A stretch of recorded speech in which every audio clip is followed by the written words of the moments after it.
महापापाति पापानि गीताध्यायी करोति चेत् न किंचित पृष्यते तस्य नलिनी दलमंभसा।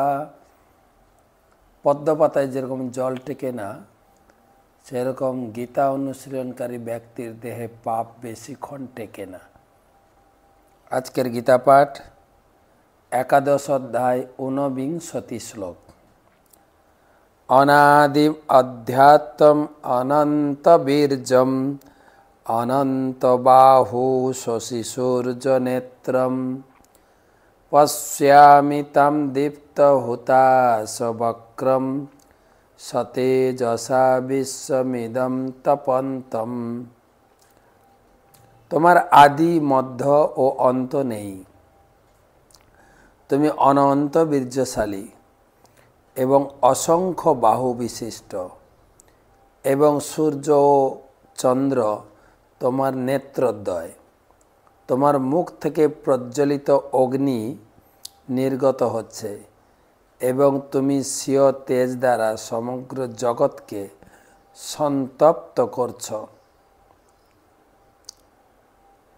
তো অর্জুন এই শ্লোকে তিনি ভগবানের স্তুতি করে তিনি বলছেন, অনাদি অধ্যাত্ম অনন্ত বীর্য, অনন্ত বাহু, তোমার অনেক অনেক অনেক বাহু।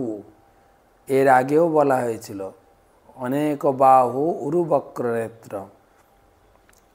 এখন একটা কথা হচ্ছে, বারে বারে অর্জুন পুনরাবৃত্তি করছেন একই কথার।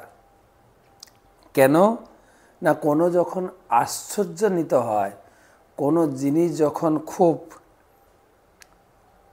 অনুভূত হয়, পুলকিত দেহে বারবার একই কথা পুনরাবৃত্তি হতে দেখা যায়।